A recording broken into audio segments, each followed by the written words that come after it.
Voilà, un retour à question d'actualité sur les ondes de Radio VM en compagnie de Jean-Philippe Trottier. Il ne nous arrive pas souvent de parler des Caraïbes, si ce n'est des difficultés d'Haïti ou du régime politique cubain. Pourtant, il vient de se passer dans un tout petit État un événement qui pourrait avoir des répercussions dans tout le Commonwealth. Je vous le donne en mille, la Barbade est passée du jour au lendemain d'un régime monarchique constitutionnel à celui de république. Pierre Norris, étudiant à la maîtrise en sciences politiques à l'UQAM et chroniqueur, fait le point et compare cette situation à la nôtre. Pierre, bonjour. Bonjour. Alors oui, c'est pas fréquent de voir un État qui fait, je dirais, non pas peau neuve, mais qui change carrément de personnalité. En effet, oui, c'est comme vous le dites, la Barbade a complètement changé la nature ou les fondements de son régime politique. C'est en effet, ça arrive assez rarement, mais là, c'est arrivé le 30 novembre dernier. Vous l'avez dit, la Barbade a rompu avec la monarchie britannique pour devenir une république. Et bon, a priori, la Barbade, on pourrait dire, ça pourrait nous désintéresser complètement comme nouvelle. La Barbade, c'est quoi? C'est un micro-État des Caraïbes qui fait un peu moins que 300 000 habitants, 432 km². Ça, pour donner un ordre de grandeur, là, c'est à peu près la population de la ville de Gatineau sur la superficie de la ville de Lévis. D'accord, oui. C'est ça, la Barbade. Gatineau change de régime et on va en parler à la Barbade, inversement. Ben oui, c'est ça. et bon, mais quand même, cette nouvelle-là, je pense qu'elle nous touche directement. D'abord parce que la monarchie britannique, qui régnait encore jusqu'à récemment sur la Barbade, elle règne aussi et encore sur le Canada et donc sur le Québec. On partageait la même couronne. Et plus encore, je pense que ça nous pousse à réfléchir sur les fondements généraux des régimes politiques, sur ce qui peut pousser un peuple à vouloir être une république. Donc, je pense que ce serait pertinent de peut-être démêler tout ça, puis peut-être évoquer quelques pistes de réflexion pour la suite. Commençons un petit peu par l'histoire de la Barbade. On va pas faire toute l'histoire de la Barbade quand même, parce que ça a commencé il y a au moins il y a 4 siècles. Mais comment est-ce que la Barbade a évolué sous cet aspect? Oui, la Barbade qui est explorée par les Espagnols et les Portugais depuis le 16e siècle. Ensuite, elle devient une colonie anglaise en 1627. Et une colonie dont l'économie reposait beaucoup sur l'esclavage. Et éventuellement, on passe un peu sur l'histoire du pays. Puis arrive les années 30, il y a une montée des mouvements ouvriers, des mouvements autonomistes aussi. Et la Barbade va avoir ses premiers gouvernements locaux seulement à partir de 1953. Avant ça, il était complètement administré par des Britanniques. Et très peu de temps après, donc on arrive 1966, c'est la proclamation de l'indépendance. D'accord. Donc à partir de 1966, le Royaume-Uni n'a plus son mot à dire sur les affaires internes et externes de la Barbade, mais la Barbade est quand même demeurée une monarchie constitutionnelle avec Élisabeth II à titre de reine. Et donc, ce phénomène-là, on appelle ça une union personnelle. Le Canada est dans la même... ça veut dire que il y a deux pays complètement indépendants qui n'ont pas le même gouvernement ni le même parlement, mais qui se partagent le même monarque.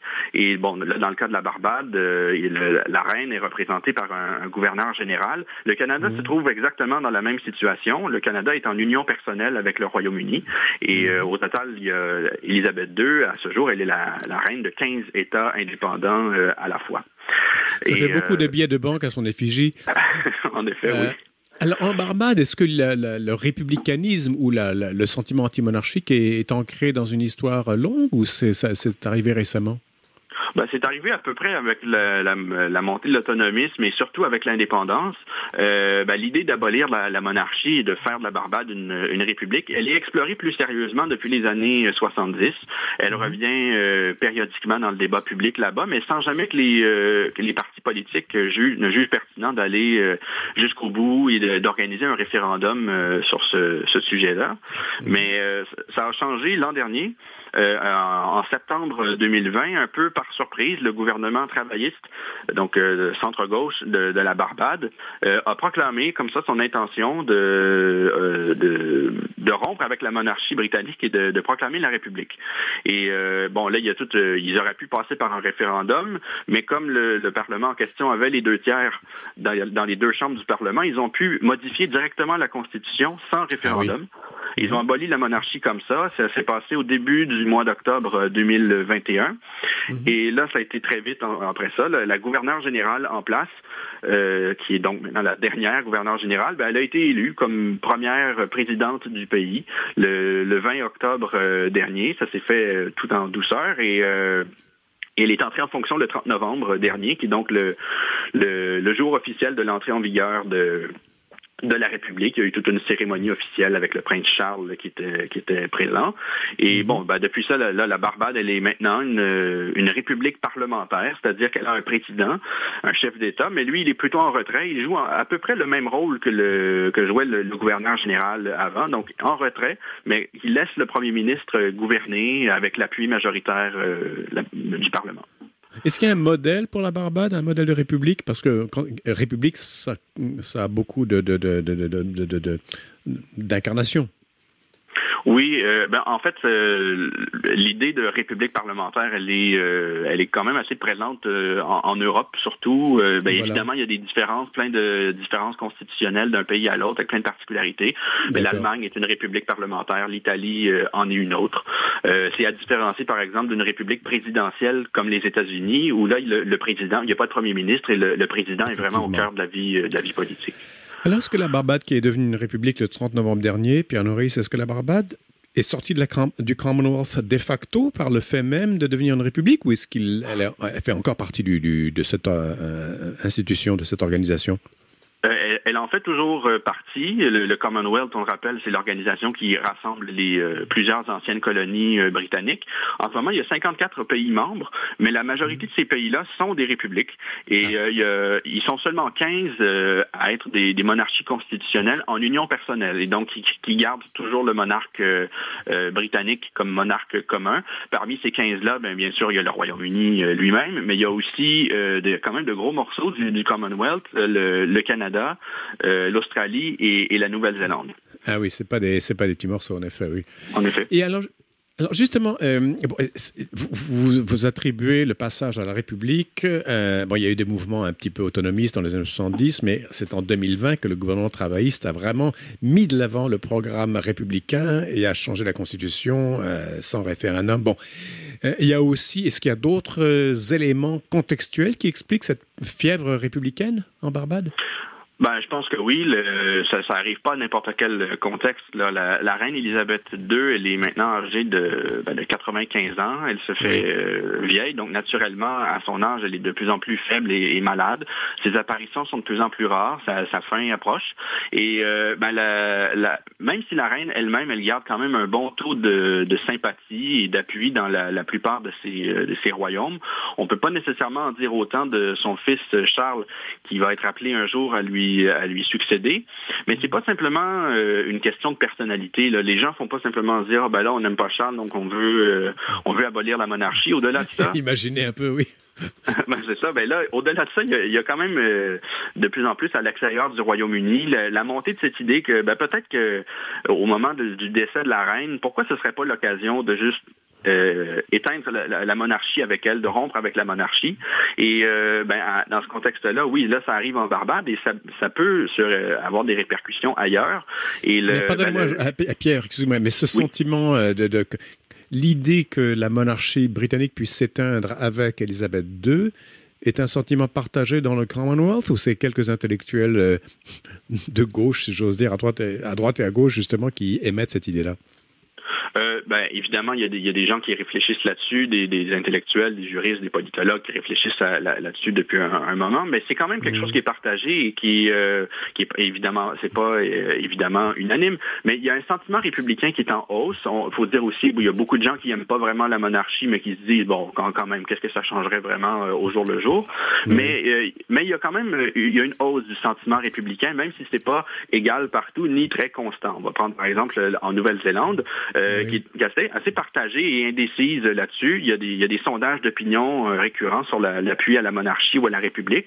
Et d'un sondage à l'autre, d'une année à l'autre, les résultats vont fluctuer quand même pas mal.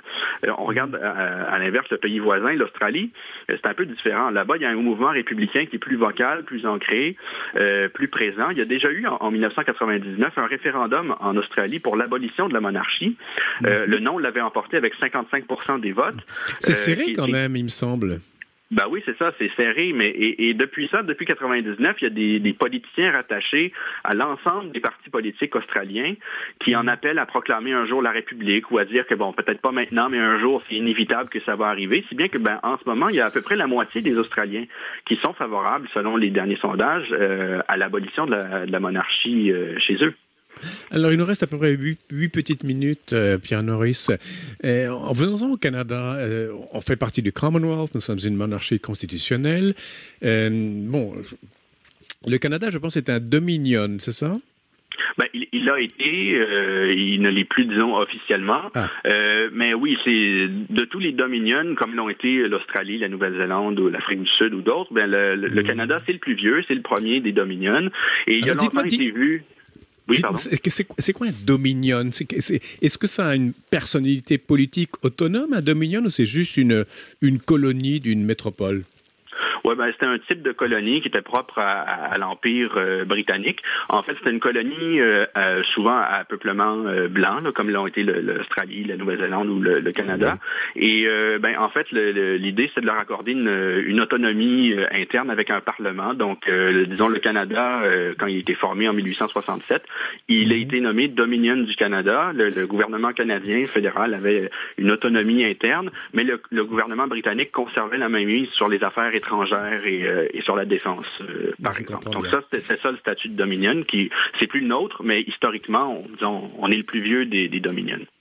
Est-on le plus fidèle également ou pas? Oui, il a longtemps été vu comme ça, là, assez fidèle au Royaume-Uni, celui sur lequel le Royaume-Uni peut toujours compter. Et bon, traditionnellement, il y a toujours eu dans le Canada anglais une forte majorité de gens qui se disaient partisans de la monarchie. À l'inverse, au Québec, une forte majorité de gens qui s'y opposaient. On peut comprendre ce clivage-là assez facilement. Mais ça ne veut pas dire pour autant qu'il n'y a jamais eu d'idée républicaine qui était présente au Canada en général. On peut remonter quand même assez loin aux rébellions de 1837-1838 qui ont eu lieu, surtout au Québec, en fait le Bas-Canada à l'époque, mais aussi dans le Haut-Canada, qui est l'Ontario actuel. Il y avait des traces importantes de républicanisme là-dedans. Il y avait une critique de la monarchie elle-même et de ce qui allait avec.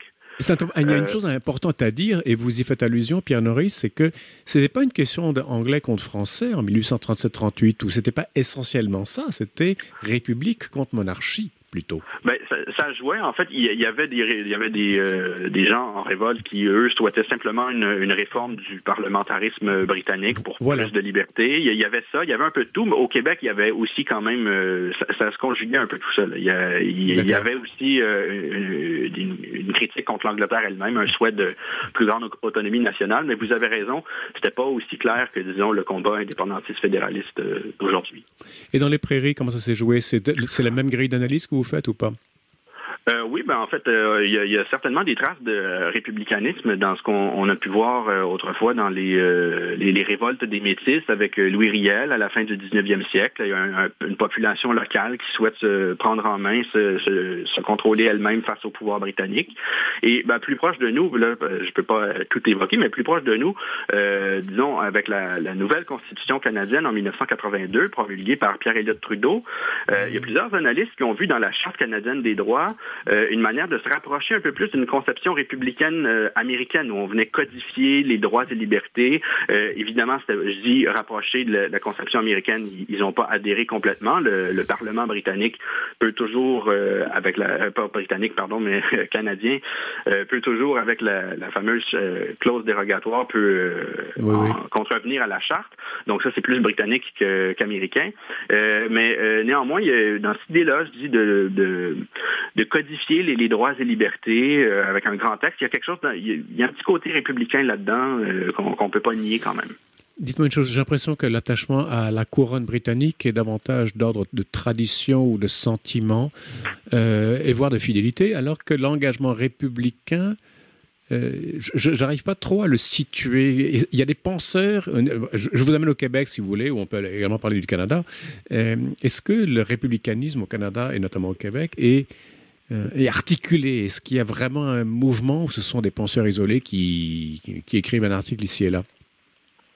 Pas beaucoup. Ça s'est pas encore traduit politiquement à ce jour. Disons que les indépendantistes québécois, parce que c'est surtout eux, disons, qui en appellent à rompre avec la monarchie, pour eux, c'est comme si ça va de soi. Il va y avoir une république, mais on pose pas vraiment de questions, alors que c'est beaucoup plus profond que ça. Mais il y a pas au Québec de grands mouvements qui est allé vers une réflexion profonde sur l'alternative à la monarchie. Il y a eu, dans les cercles intellectuels, un regain d'intérêt pour la pensée républicaine depuis le début des années 2000, plusieurs travaux avec Marc Chevrier, Stéphane Kelly, Louis-Georges Harvey, mais ça s'est pas traduit politiquement. Et c'est ça, au Québec, on pense que c'est comme si on va abolir la monarchie, on va passer à la République, ça va être fait, il n'y a pas beaucoup d'incidence sur la vie concrète, alors que ça va beaucoup plus loin que ça. L'idée républicaine, ça repose quand même sur l'idée de souveraineté du peuple, qui n'existe pas en monarchie, même constitutionnelle. C'est la reine et le Parlement qui sont souverains. Et l'idée de souveraineté populaire, elle va s'exercer à la lumière de vertus civiques élémentaires, la mobilisation citoyenne, la justice, l'honnêteté, la modération. Ça, c'est des vertus qui sont valorisées en République. On parle aussi d'une éthique de la responsabilité et de la liberté, autant pour l'individu que pour la collectivité. Et ça a des racines anciennes. On peut remonter à la République romaine. Si loin que ça? Qui découlait du pouvoir populaire et qui en même temps vénérait à travers son Sénat sa fondation, ses traditions. Donc c'est ça, l'idée républicaine, elle remonte très loin. Il y a toute une pensée associée à ça qui va beaucoup plus loin que simplement un débat de structure constitutionnelle. Il nous reste 3 petites minutes, Pierre Norris. Vous nous parlez donc de la Barbade qui est devenue une république le 30 novembre dernier. On fait un peu une comparaison avec le Canada. J'imagine qu'il y a eu des coups de sonde au Canada pour voir si le sentiment républicain gagnait du terrain ou le sentiment monarchique en perdait ou en gagnait. Rien que l'histoire récente de nos gouverneurs généraux n'est pas... Je pense à Julie Payette. Ça a dû alimenter un certain enthousiasme républicain, non? Oui, en effet, là, vous faites très bien de le mentionner. Il y a les scandales qui ont entouré Julie Payette, puis au Québec aussi, les scandales avec l'ancienne lieutenant-gouverneur. Tout ça a joué beaucoup là, dans la critique de la monarchie britannique au Canada. Au Québec, c'est à peu près une constante. Ça change pas vraiment. Là, d'un sondage à l'autre, il va toujours y avoir à peu près les 2/3, voire parfois les 3/4 de la population qui sont favorables à l'abolition de la monarchie. Mais donc ça, c'est une constante. Mais au Canada, d'habitude, c'était minoritaire, mais là, en mars dernier, il y a eu un sondage léger qui montrait qu'il y a maintenant 53% des Canadiens, donc le Canada au complet, y compris le Québec, qui croient maintenant que la monarchie est un vestige du passé et qu'elle n'a plus sa place au 21e siècle.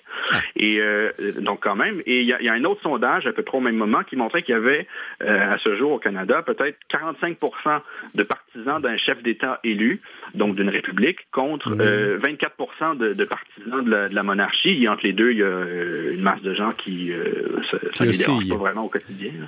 Et vous, Pierre Norris, dans votre boule de cristal? De ma boule de cristal, si j'avais à parier, je dirais que la poussière va peut-être redescendre et je crois pas que la monarchie britannique va être abolie de sitôt au Canada. Mais quand même, avec ce qui arrive en Barbade, ce qui peut arriver ailleurs, puis le jour où la reine va décéder, qui sait ce qui peut arriver? Je crois pas que l'histoire est écrite d'avance et parfois les événements peuvent survenir beaucoup plus vite qu'on pense. On va se quitter sur une anecdote que j'ai entendue d'un ami qui venait de la Barbade, justement. Et lors de la guerre des bourgs, vous savez, avant la guerre des bourgs, la Grande-Bretagne consulte tous les membres du Commonwealth pour voir s'ils soutiendraient la Grande-Bretagne ou le Royaume-Uni ou non dans la guerre des bourgs en Afrique du Sud. Et la Barbade est consultée et elle envoie un télégramme à Londres. Forward Britain, Barbados backing. En avant, Grande-Bretagne, vous avez le soutien entier. Sans condition de la Barbade. Pierre Noris, c'est ma dernière chronique de l'année. Je vous remercie infiniment pour ces propos fort intéressants sur la politique canadienne, québécoise et internationale aussi.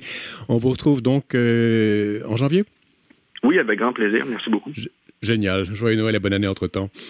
Voilà, c'est la fin de l'émission. Demain, portrait de Notre-Dame de Guadeloupe, patronne des Amériques. À la régie, Daniel Fortin. Ici Jean-Philippe Trottier. Merci de votre fidélité. Rendez-vous demain et entre-temps, restez à l'antenne de Radio-VM.